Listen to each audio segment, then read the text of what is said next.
Olá, hoje é sexta-feira, dia 18 de agosto de 2017. Começa o Fé na Vida, ao vivo para todo o Brasil.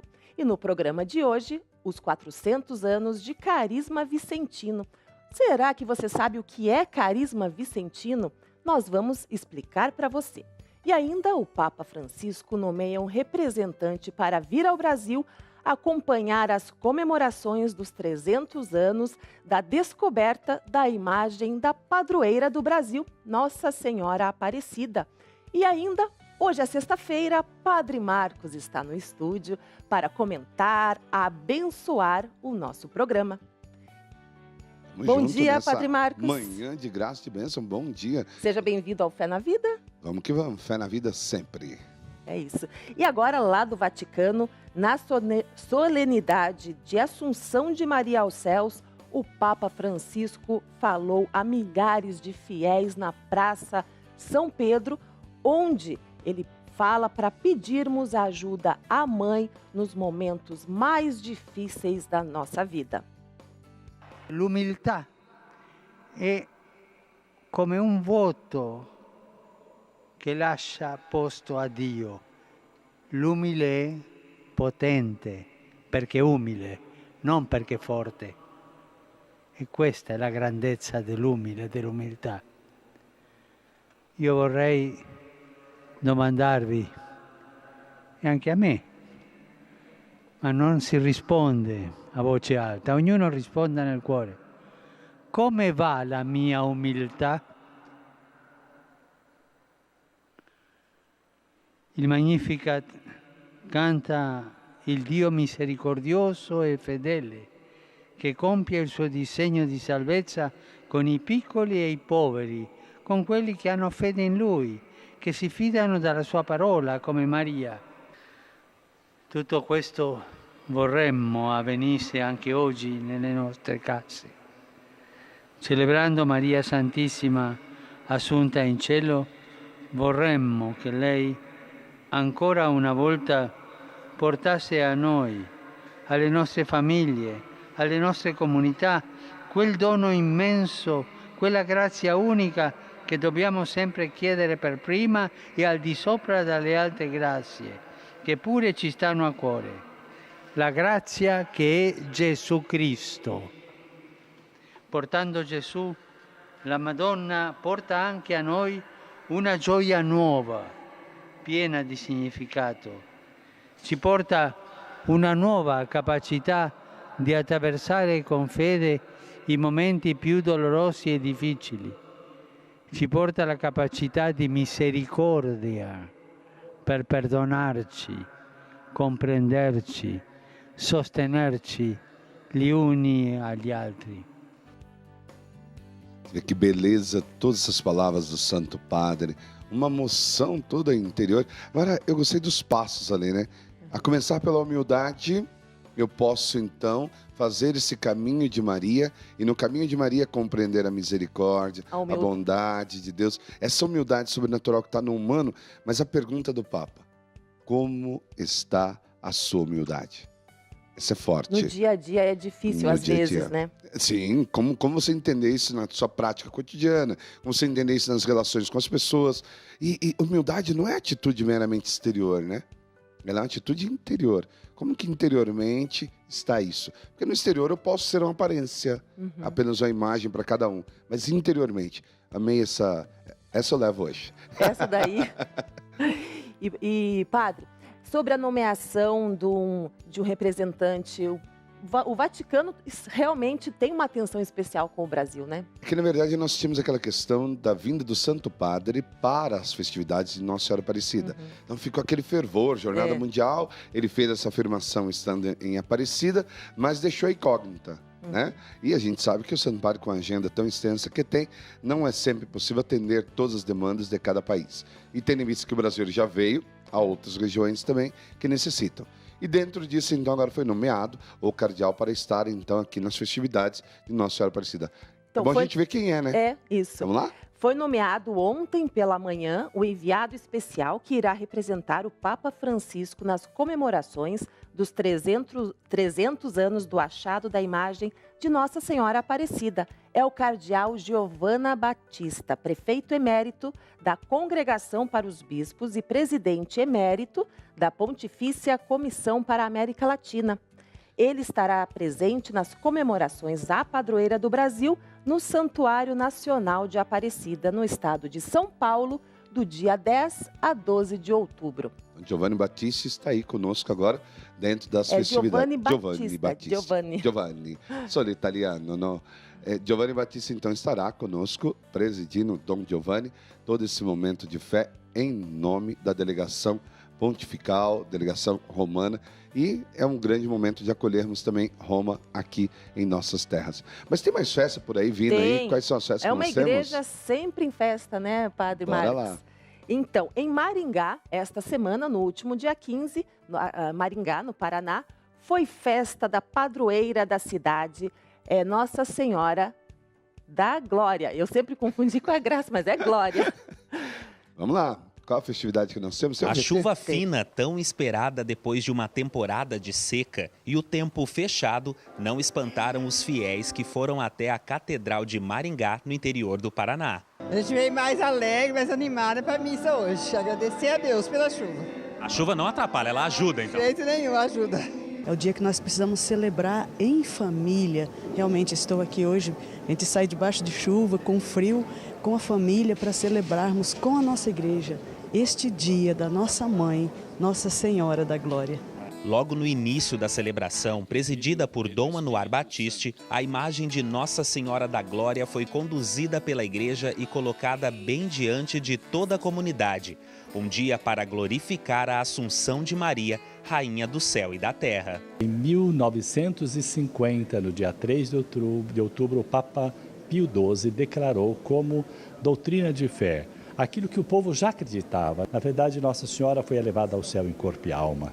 Ela, na glória, nos espera também. E nós recebemos este título de Nossa Senhora da Glória no ano de 1956 com o bispo de Jacarezinho. Ele transformou a paróquia Santíssima Trindade em paróquia Nossa Senhora da Glória, depois ficou catedral e em 57 veio o primeiro bispo e hoje nós estamos celebrando essa grande festa. Cerca de 40 crianças da catequese levaram presentes para Nossa Senhora da Glória. O manto azul, que simboliza a realeza celestial, o terço, maneira dos devotos entregarem rosas em forma de oração e, claro, a coroa. Te coroamos, ó Mãe, te coroamos, ó Mãe, te coroamos, ó Mãe, nossa Rainha. E neste ano mariano, as comemorações da padroeira de Maringá e também da Arquidiocese não poderiam deixar de celebrar os 300 anos do encontro da imagem de Nossa Senhora Aparecida nas águas do rio Paraíba do Sul. A réplica chegou até a catedral depois de uma longa caminhada por toda a arquidiocese. Foi um ano de peregrinação e intercessão. Visitou 59 paróquias, visitou casas, doentes, prefeituras, hospitais, escolas, enfermos, entidades, empresas. Ela foi ao encontro do povo de Deus e a melhor forma de pedir é agradecer. A nossa igreja que tem uma mãe que é protetora, que intercede, que vai à frente. Então, nós, católicos, temos essa grande alegria de termos Maria como nossa mãe e estarmos celebrando este ano. Faço parte dessa geração que te proclama bem-aventurada. Faço parte dessa geração que muito te ama, ó Maria. Uma festa muito bonita, repleta de crianças, não é, padre? Um momento, Dom Anuar Batista, ele tem esse carisma com o jovem, tem um carisma com a criança, tem um carisma com a igreja, de forma geral, e não é puxar, porque, graças a Deus, esse é daquele pai que a gente encontra em qualquer canto e você encontra um verdadeiro amigo. E que Dom Anuar, né, continue aí motivando com Nossa Senhora da Glória, com esse impulso de levar aqueles que mais necessitam e principalmente como ele tanto salientou ali, Nossa Senhora da Glória é a mãe do pobre, é a mãe do inocente, é a mãe do doente, é a mãe daquele que precisa.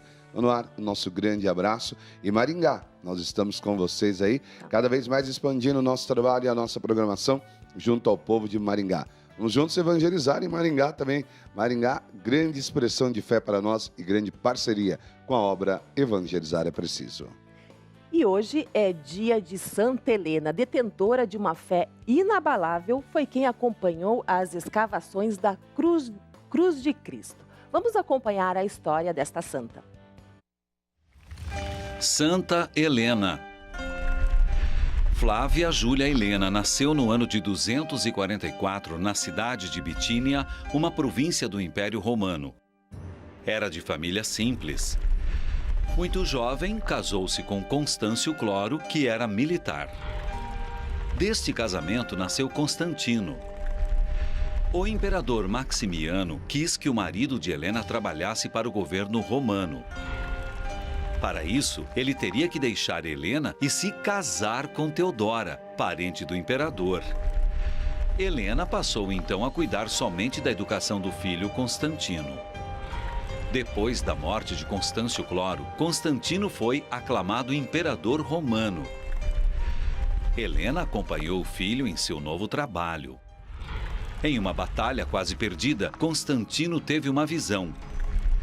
Uma cruz brilhante no céu e as palavras: "Com este sinal vencerás".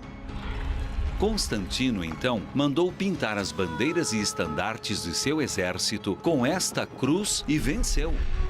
Este acontecimento causou a conversão de Constantino e de Helena, como também o fim da perseguição aos cristãos. O maior desejo de Helena era visitar a Terra Santa. Apesar da idade, ela conseguiu realizar o seu sonho. Lá, ela acompanhou as escavações em busca da Cruz de Cristo. O reencontro da verdadeira Cruz de Cristo levou à instituição da festa litúrgica da Santa Cruz.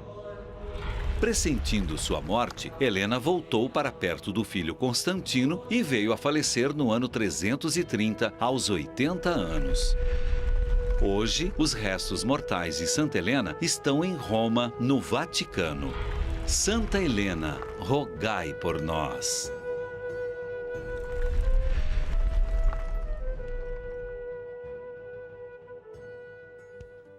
E nossa equipe surpreendendo cada vez mais com a história dos santos, hein? Coisa linda. Ora, a história de Santa Helena, peculiar para nós, isso sabe por quê? Santa Helena vai marcar não só a descoberta da Santa Cruz para nós em Roma, mas também o marco das principais igrejas, como a igreja de Belém, a Natividade, como também a da Ascensão, onde é dedicada a ela também o título dessa igreja. E é bacana isso, porque nós vamos olhar dentro da história de Helena, uma história que mulheres, por exemplo, hoje, ontem eu ainda falei sobre isso na missa, falando sobre a questão do divórcio, separação, a traição.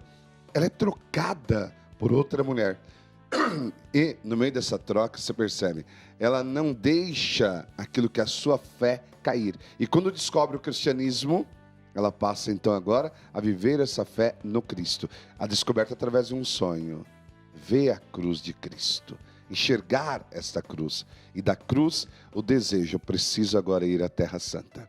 Eu preciso ir a esse lugar onde tudo isso aconteceu. Onde esse povo cristão diz que um tal de líder Jesus reinou sobre eles, governou sobre eles. Como fazer tudo isso acontecer? Aí Helena marca a diferença. Mesmo, né? Vai, a bicha é tiosa. É tão tiosa que ela vai viver lá até as vésperas da sua morte. Então, as vésperas da morte. E vamos que vamos. Falando dela, tem caravana para esse final de semana? Tem caravana. Helena me lembra que teve que andar. Bora, vamos caminhar. Nós vamos estar em Santo Antônio da Platina, lugar de bênção e um encontro todo especial no Santuário de Nossa Senhora das Graças, a partir das 18 horas, neste dia 19, não perca. Você que é de Santo Antônio da Platina, região, quem está até em Londrina, dá para correr lá e fazer conosco esse grande encontro de fé. Várias regiões se concentrarão a partir das 18 horas com o terço das Santas Chagas, depois um momento com o Santíssimo Sacramento e logo após o passeio com o ícone e a Santa Missa, Noite de Luz. Um momento ímpar para nós na evangelização, com um instante todo especial, para que você esteja diante dele, o ícone que nós utilizamos aqui no santuário, na obra Evangelizar e que vai até você. Venha ver, venha participar, 19 a partir das 18 horas. É amanhã. Não perca. Padre Marcos, no próximo bloco nós vamos falar sobre carisma vicentino. Hoje as mulheres estão em alta aqui no nosso programa, né? Com certeza. Carisma. O que o senhor poderia comentar sobre esse carisma, esse né? carisma? Eu digo que um dos mais belos entre eles, essa preocupação com o pobre sempre.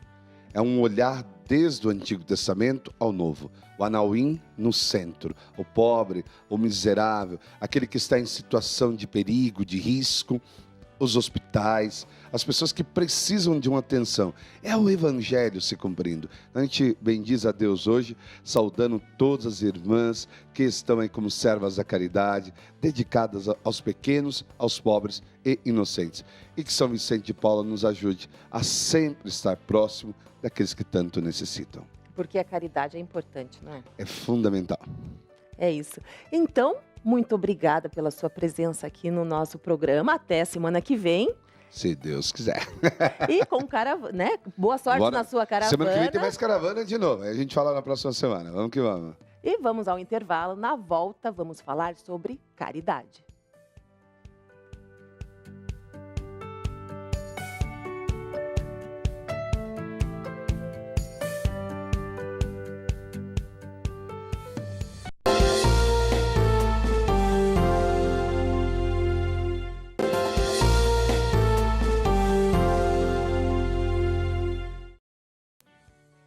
Olá, estamos de volta ao segundo bloco do Fé na Vida e aqui no estúdio eu recebo com muito carinho a irmã Leonide Selhorst. É isso mesmo, irmã? Leonides. Leonides Selhorst. Um pouco difícil, mas eu recebo com muito carinho a senhora aqui no estúdio. É filha da Caridade da província de Curitiba. Isso. Eu vou contar um pouquinho da história, depois a senhora termina, né, contando a sua experiência e um pouquinho melhor de como é a história do carisma vicentino. Então, no dia 20 de agosto de 1617, criou-se por São Vicente de Paulo, a Associação Internacional de Caridades. São Vicente, ao ver uma família francesa na miséria, reuniu um grupo de mulheres ricas da sociedade da época para ajudar essa família. E assim se iniciou as Irmãs da Caridade. E para explicar melhor um pouquinho dessa história, temos aqui a Leonides, né, irmã? Bom dia. Bom dia. O pessoal lá de casa está curioso para saber um pouco dessa história, o que há 400 anos aconteceu, o que é essa carisma vicentino? O carisma vicentino é um dom dado por Deus, pelo Espírito Santo, para São Vicente de Paulo. E nós somos as continuadoras deste carisma no mundo. O carisma iniciou em 20 de agosto de 1617, em Châtillon-les-Dombes. Vicente de Paulo estava lá há 3 semanas. Quando ele estava na sacristia se preparando para celebrar a missa, chegou uma mulher e disse que tinha uma família que todos estavam doentes. E ela contou toda a miséria que ela viu e ele ficou muito comovido. Na hora da homilia, ele, com todo aquele ardor que ele tinha, ele falou de uma maneira tão convincente que as mulheres e os homens todos ficaram emocionados. E quando saíram dali, muitas mulheres, após o almoço, foram visitar esta família. À tarde, São Vicente também foi. Então era como uma procissão, ele disse. Tantas mulheres que iam e vinham, que já tinham ido visitar e outras que estavam indo. E ele chegou lá, realmente ele viu que era uma miséria muito grande. E ele, então, a primeira coisa que ele se preocupava era com a parte espiritual. Então, ele confessou essas pessoas. E depois, ele viu, voltando dali, ele teve uma inspiração. Aqui está o começo de uma caridade, mas ela precisa ser organizada. Então, essas mulheres que foram e vieram, ele as reuniu, um grupo, no dia 23 de agosto, e ali numa reunião foi combinado que ele iria, com elas, organizar um trabalho para que essa família recebesse não só tudo de uma vez, mas que todos os dias tivessem pessoas que pudessem trabalhar e ajudar esta família. No dia seguinte, quando ele voltou para levar a comunhão, ele disse que dentro da casa, em volta da casa, ele conseguiu contar até 50 mulheres. Então, ele se animou muito e começou a reunir senhoras que tinham condições financeiras ou não tinham também, podiam ser de toda a classe social, mas que arregaçasse as mangas para trabalhar com os pobres. Então, foi ali que começou o primeiro passo da organização, que ele chamou Confraria da Caridade. E a lenda, claro, se iniciou com essa família francesa e a partir daí foram várias famílias que eles começaram a ajudar, não foi? Então, ali, depois desta organização, ele fundou realmente essa Confraria da Caridade. Aí foi para frente, para Paris. Foi assim, toda a França surgiu aonde os padres vicentinos, que são os padres da Congregação da Missão, trabalhavam, e as Filhas da Caridade, que foram fundadas após, em 1633, e os padres vicentinos da Congregação da Missão, em 25 de janeiro de 1617. Então, em 1625, então nós vimos que realmente as senhoras da caridade, elas se tornaram um grupo que se preocupavam em visitar as famílias pobres. Só que tinha um compromisso. Cada uma tinha que ajuntar os recursos necessários para estas famílias. E ele dizia assim, que a pessoa que angaria recursos para os pobres é como realizar um ministério espiritual. E além da ajuda financeira, elas ajudavam também fazendo outro tipo de obras, não? Sim, São Vicente, ele tinha assim, nunca podia separar o corporal do espiritual. Toda a vida, ele tinha assim um cuidado muito grande. Ele dizia, não se pode falar de Deus a quem tem fome. Mas, após de saciar a fome, vamos procurar falar de Deus, preparar as pessoas para receber os sacramentos da confissão, da Eucaristia, a unção dos enfermos. Então, ele teve isso muito forte, nunca separar. E nós, Filhas da Caridade, que estamos em todos os continentes, em 94 países do mundo, nós somos hoje mais ou menos 16 mil e poucas Filhas da Caridade. Nós trabalhamos, continuando esta missão, junto com hoje a AIC, é a Associação Internacional das Caridades. Nós trabalhamos juntas e que no Brasil tem mais ou menos 1.630 associadas na Associação Internacional da Caridade. E nós, Filhas da Caridade, da província de Curitiba, nós trabalhamos nos estados do Paraná, Santa Catarina e Rio Grande do Sul. Irmã, a gente vai assistir agora uma reportagem que a equipe da nossa TV fez sobre a rotina das irmãs Vicentina, como que é o dia a dia, afinal, dedicar-se ao próximo requer muita paz, muito descanso. É isso que a gente vai ver e na volta a gente vai conversar um pouquinho como é aqui no Brasil. Tudo bem? Longe da agitação da cidade, pertinho da natureza, um verdadeiro paraíso na região metropolitana de Curitiba. Nós estamos na Casa Betânia, um lugar de repouso para as Filhas da Caridade, irmãs vicentinas, que vêm para cá depois de ter servido na congregação. E a irmã Terezinha, tudo bem, irmã? Tudo bem, tudo bem-vinda. Obrigada. Ela vai nos levar para conhecer um pouquinho dessa casa. Vamos conhecer a casa, as irmãs. Então vamos lá. Dono da Casa Betânia. Estamos à disposição. Vamos lá.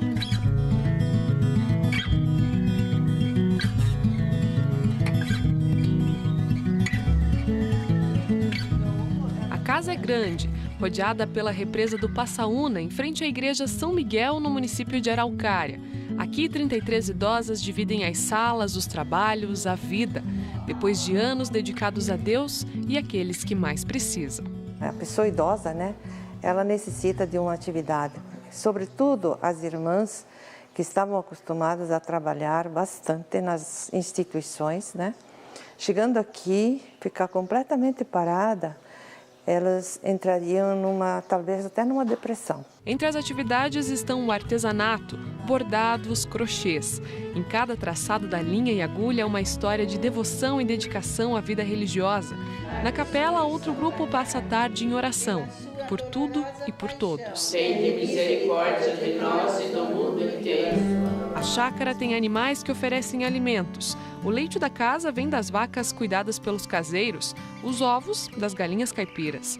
Dos animais vem ainda a companhia, fazões e passarinhos que recebem o cuidado das irmãs. Elas também cuidam umas das outras. Na cozinha, o preparo do café e do jantar. E um trabalho doce, a produção de bolachas, geleias e licores para o Cantinho da Fartura. Nesse ano vai para 18 anos que estamos trabalhando, né? De início foi uma coisa pequena, depois foi aumentando aqui e ali, fizemos mais coisinhas e mais geleias e diversificamos, né, na produção. Irmã Cecília é pioneira na casa. Veio para cá quando o lar começou as atividades 26 anos atrás, depois de anos à frente da administração de um hospital no interior do estado. Tudo aqui tem um pouco de suas mãos. Na parede, a foto mostra a primeira produção de geleias. Na época, as frutas usadas vinham de doações da SEASA, a Central de Abastecimento do Paraná. Hoje, muito do que é preparado vem da terra da própria chácara. É só o que nós produzimos aqui e de produtores do município que a gente conhece que usam um pouco veneno. Turistas de todo o Brasil e moradores da região vêm buscar os quitutes, queijos, compotas e artesanatos produzidos pelas irmãs. O valor arrecadado com as vendas se soma aos recursos enviados pela congregação para a manutenção do lar. Com esse dinheirinho, temos assim a possibilidade de arcar com as despesas, sobretudo dos medicamentos, né?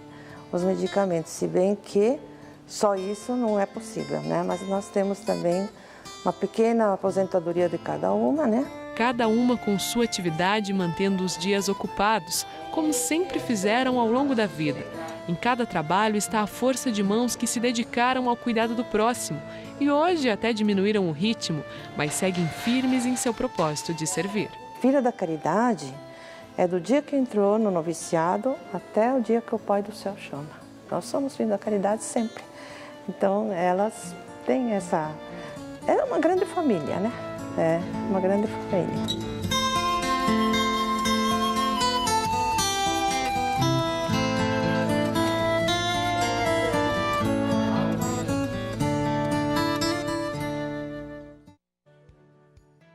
Que vida abençoada, né, irmã? A senhora conhece todas elas?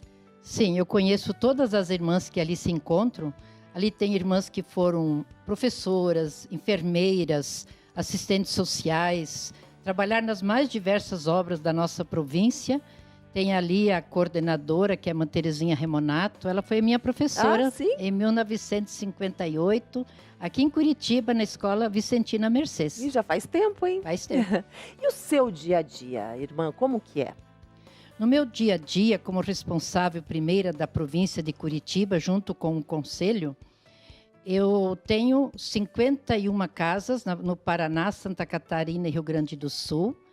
Temos 361 irmãs que trabalham aqui na província e temos algumas missionárias no Haiti, Angola, Moçambique e também uma em Paris trabalhando a serviço da Casa Mãe Nossa, que é lá, na Rua de Bac, na Capela Medalha Milagrosa. E quais são os maiores problemas que a senhora enfrenta? Hoje, como em todo o Brasil, né, nós estamos num momento de recessão, estamos num momento de crise e nós administramos escolas, hospitais, asilos, creches, temos comunidades inseridas de pastorais. Então, nós temos também nossas preocupações em ter uma manutenção digna para todas estas obras. Sobretudo os asilos, onde nós trabalhamos, temos 2 no Rio Grande, um em Rio Pardo, outro em Carazinho, aonde, sobretudo, Rio Pardo, nós temos bastante dificuldade de manutenção, porque hoje os idosos, os familiares fazem aqueles empréstimos consignados, e daí quando eles não têm mais dinheiro para tirar do idoso, eles levam para o asilo. Então nós temos lá um lugar que precisa de muita atenção. As demais casas nós ajudamos as irmãs. Todas as irmãs têm tratamento de saúde, nós todas se atualizamos, estudamos, passamos de cursos. O trabalho mais de todo dia é a atenção às irmãs que passam, que chegam. Eu visito todas as casas. Este ano, que é o ano dos 400 anos do Carisma Vicentino, nós estudamos um livro resumido assim de São Vicente de Paulo, e já fui em 8 regionais, onde as irmãs daquele regional se reúnem para partilhar o estudo e a vivência do Carisma Vicentino. Então, só falta agora um grupo amanhã, e o último grupo vai ser na Betânia, lá na Casa das Irmãs Idosas. E o carisma, a caridade, a senhora, qual que é a definição sua, pessoal, sobre caridade? A caridade é amor. E Jesus disse, tudo que fizerdes ao menor dos meus é a mim que o fazeis. Então, ali é a síntese da caridade. Caridade é doação, é a gente arregaçar as mangas, não só falar. Bonita a palavra caridade, a palavra amor. Mas a caridade, ela exige muito amor, mas arregaçando as mangas. E São Vicente dizia que a filha da caridade deve trabalhar e ganhar o pão com a força dos braços e o suor do rosto. Então, quer dizer, para poder partilhar com os pobres. Irmão, vamos só parar um minutinho aqui. E segunda-feira é especial aqui na TV Evangelizar. É dia de louvor, é a noite de louvor na TV Evangelizar. Acompanhe. Na próxima noite de louvor, nós vamos entregar o nosso coração no coração do Pai. Vamos viver a experiência da misericórdia que brota do Espírito Santo e vencer o orgulho. Pregação e adoração ao Santíssimo com o Padre Marcos Rogério. Não permita nada que te faça mal e que te afaste de Deus. Você está convidado para a purificação dos vícios capitais. É na próxima segunda, 19h, no auditório da Obra Evangelizar, em Curitiba. Noite de louvor!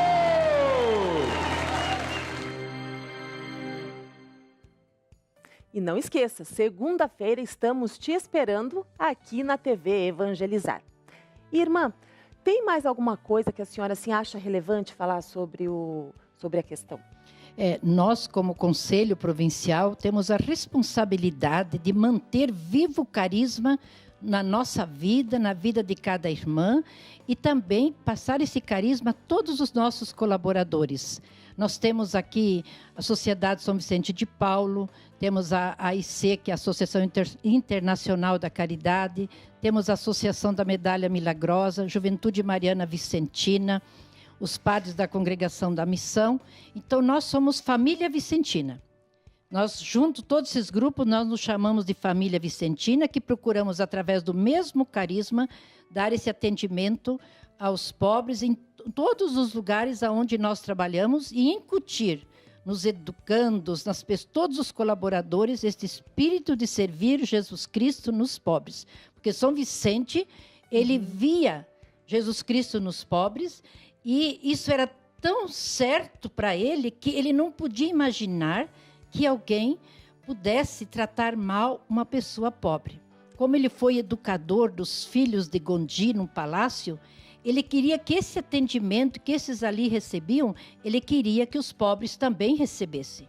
É ajudar ao próximo. É ajudar ao próximo. Mas não esquecendo, você ajuda materialmente, mas você não pode deixar de dar a formação espiritual, catequizar, evangelizar e dar oportunidade a todas as pessoas com as quais nós trabalhamos, e temos de todas as religiões que trabalham conosco, todos os credos, mas todos juntos, irmanados, nós conseguimos viver intensamente o nosso carisma.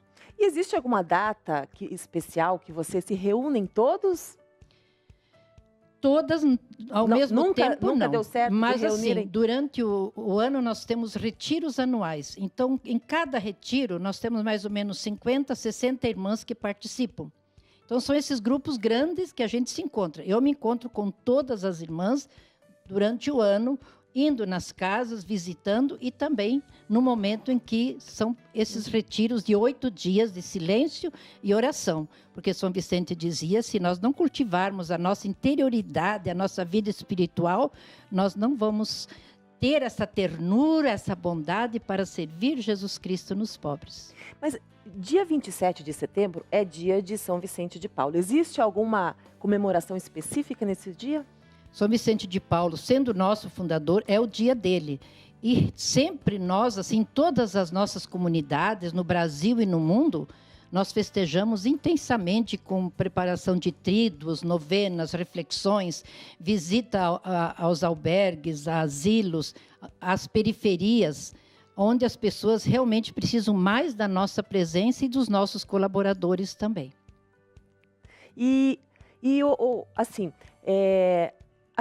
Essas irmãs que se dedicam à caridade, no caso, elas têm um histórico familiar também. Como é que a família aceita isso? Como é que é também essa aceitação das pessoas que as rodeiam? Olha, as famílias nossas pessoais, né? Claro, sempre somos muito apoiadas, né? E quando nós entramos, porque vocação é um chamado de Deus. E toda vocação é para vivenciar um carisma. Toda jovem que chega até nós, se apresenta, ela vai nos conhecer, ela vai, antes de entrar, saber que nós somos doadas a Deus para servir Jesus Cristo nos pobres, em comunidade de vida fraterna. Por isso que nós não vivemos sozinhas. Por isso que temos 51 casas na província, onde tem numa casa 5, noutra 8, 3, o mínimo é 3. Então, nós sempre vivemos em comunidade de vida fraterna e ali juntas nós organizamos os trabalhos e rezamos também. Então, já voltamos a falar sobre o carisma e palestra sobre educomunicação e o uso das novas mídias na comunicação marcaram o segundo dia do Mutirão Brasileiro de Comunicação 2017, que acontece em Joinville, Santa Catarina. A nossa equipe estava lá. A quinta-feira começou com a celebração da Santa Missa, presidida por Dom Francisco Bá, bispo da Diocese de Joinville, Santa Catarina. Ser discípulo de Jesus exige coerência de atitudes. É mensagem categórica, absoluta. Perdoar e perdoar sempre. Não há meio termo. A primeira palestra foi ministrada pela irmã Helena Corazza, diretora do Serviço Pastoral da Comunicação Paulinas. Com o tema A Educomunicação na Vida Pastoral da Igreja, ela falou sobre a pedagogia de Jesus, um exemplo de comunicador. Jesus, quando recebe as pessoas em situações totalmente diversas, ele procura entrar no mundo da vida da pessoa, considera a situação dela e depois ele diz o que deve dizer, ou então ele ajuda a pessoa a ela mesma se perceber e perceber o seu lugar. Jornalista e doutora em Ciências de Comunicação, irmã Helena destacou ainda os desafios que as dioceses enfrentam e a necessidade de formações constantes para que a evangelização alcance cada vez mais pessoas. Nós não temos como evangelizar sem compreender o mundo como ele está e a influência também da comunicação. Então, eu vejo que acha-se sempre um valor menor. Né? Eu digo às vezes com dor, nós de comunicação sofremos por isso, né? Às vezes um conhecimento teológico é mais importante do que uma comunicação, quando nós sabemos que a forma é conteúdo. Não adianta eu ter um belo conteúdo se eu não sei como chegar para as pessoas com esse conteúdo. A segunda palestra tratou das novas tecnologias. Padre Maurício Cruz falou sobre o uso das redes sociais e de outras mídias para a evangelização e a educomunicação.